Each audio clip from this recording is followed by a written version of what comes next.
Atrevámonos a pensar que no necesitamos dueños, sino socios, y no se necesitan todas las cosas jefes, jefas, patrones, sino personas que convocan, que prestan un servicio. Esto del servicio es muy importante en lo público, y el servicio en general es ser guía y es entusiasmar. Hay un autor que se llama William Ury, y lo vamos a ver en otro momento de resolución de conflictos, pero él empieza a negar una historia de qué tipo de simio, qué tipo de homínimo venimos. Y él dice, no venimos del simio más bravo y del simio que domina y que controla y que obliga a los otros y que los atemoriza con la fuerza, con la rabia, sino el empático, el que lo hacía reír.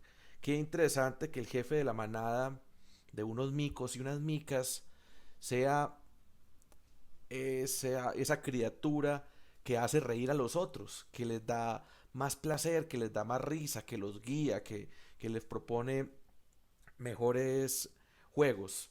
Esto es con William Uri. Y entonces aquí estamos ante unas posibilidades distintas de convencer, de entusiasmar. Lo importante es que ustedes se hagan la pregunta, ¿podemos pensarnos la coordinación de otros y otras y la dirección de una organización como un servicio? Nos han educado mucho en que servir no es bueno, lo importante es mandar, lo importante es caciquear, pero servir es una cosa bonita, o sea, estar en la vida, estar sirviendo.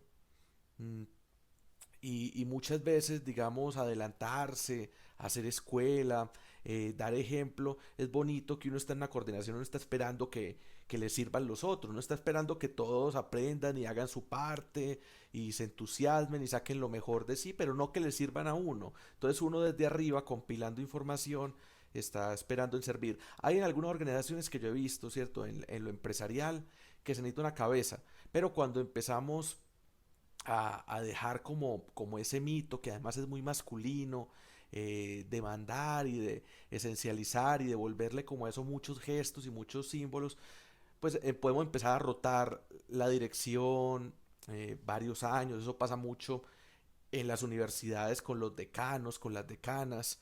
Entonces nos damos cuenta que esa persona lo que hace es como compilar, ¿cierto? Como archivar, como juntar la información de todos y luego volver a bajar esa información, comunicándola bien, y finalmente nos damos cuenta que en muchas organizaciones, en muchas empresas modernas, contemporáneas, el asunto no es mandar ni obligar a los otros, sino recordarle a los otros un compromiso que tenemos colectivamente o que ellos y ellas ya asumieron.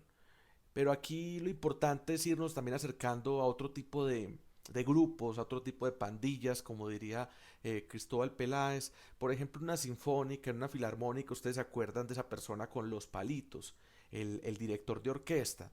Entonces ustedes dicen, el director de orquesta es el más importante. Yo no creo, es una parte muy importante, muy especial, porque lo importante es no invisibilizar a todo el mundo en un organigrama, no invisibilizar lo colectivo. Cuando decían Alejandro Magno conquistó Egipto, y entonces le pregunta un cómico a esa figura, a ese narrador histórico, y le habrá dicho, y no habrá ido con Alejandro Magno ni siquiera un cocinero. O sea, no podemos invisibilizar el nosotros y el nosotras en lo colectivo, en el organigrama. No podemos llegar a pensar que el que está a la cabeza, o ese vocero, o ese representante legal, es tan importante. Puede a veces ser sutilmente más importante porque de pronto es la experiencia, pero está muy a la par a los otros, y en medio de un equipo y un organigrama, todos y todas son muy importantes. Entonces, si ese maestro de ceremonia, el que tiene los palitos, se olvida de que es parte, se hace visible el engaño y uno dice, pero solo tiene unos palitos. A mí me parece más importante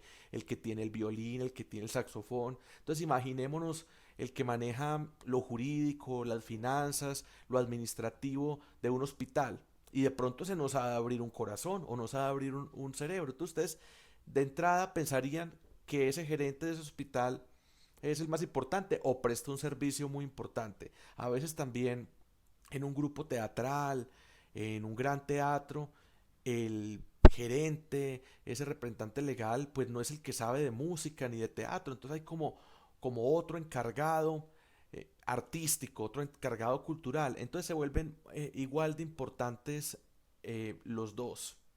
Y aquí quiero entonces proponerles que hagamos equipos de a 7 y que cada una de esas partes de los 7 sean igual de importantes. Entonces vamos a empezar a entenderlo.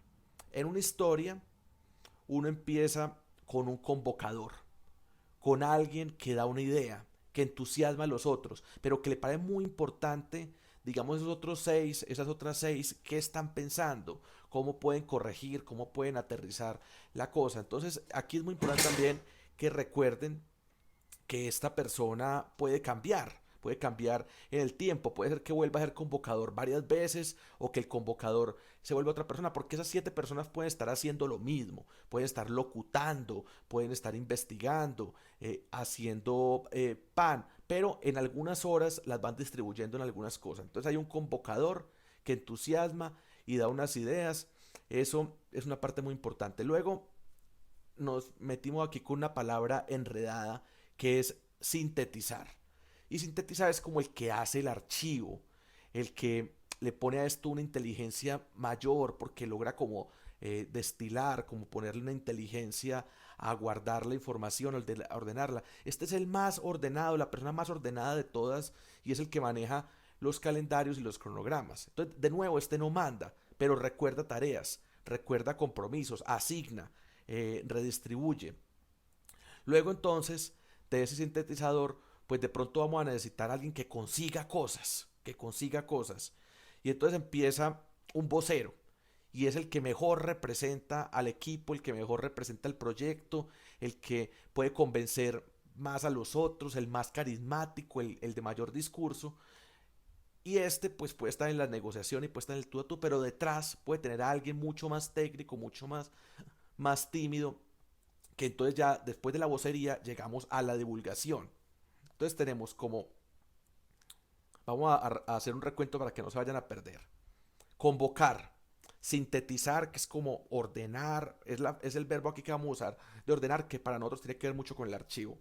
De tercero, tenemos representar y es un vocero, le llamamos vocero, vocera, y divulgar. Y a este divulgador le queremos llamar tras divulgador porque es súper importante para lo nerd que somos nosotros aquí. Queremos recomendar que sea mucha base de datos.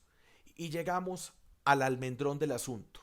Llegamos al hacedor, al que hace, al que da el ejemplo, al mejor para el oficio que tiene ese proyecto o esa empresa o esa organización. Esa es una persona que concreta, que logra que las cosas se hagan. Es el mejor para tener pasantes, para tener aprendices, para enseñar.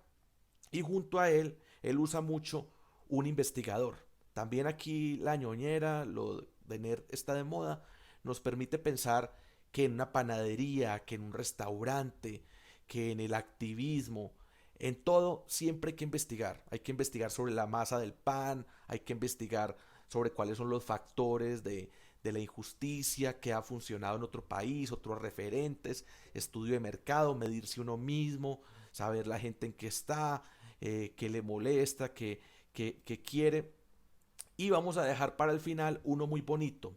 Vamos a dejar de séptimo. Se puede hacer en cualquier orden y esto no es un orden de importancia. Todos son muy importantes. Está el cuidador. Llegamos al cuidado y entonces llegamos al tejido, llegamos al enredo. En las empresas esto se llama gestión humana y es el que está pendiente de que las personas estén bien.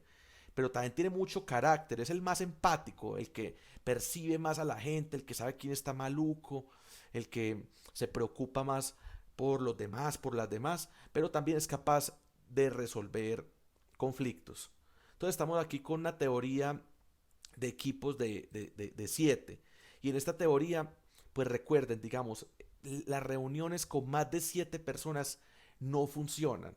En una empresa hay que hacer equipos de trabajo con 7 personas. No coordine a más de 6 personas. ¿Por qué? Porque entonces en una reunión de más de 7 personas alguien se queda sin hablar. Alguien no es capaz de volver a replicar, a tomar la palabra otra vez. Y finalmente llega un punto en el que no somos capaces de ver a los otros, de entender a los otros, de se nos olvida alguien, se nos sale del radar. Entonces somos capaces de organizarnos de tal manera donde todos tengan un valor y no se necesite un jefe. Esto nos va a ayudar a hacer colectivos y a hacer redes.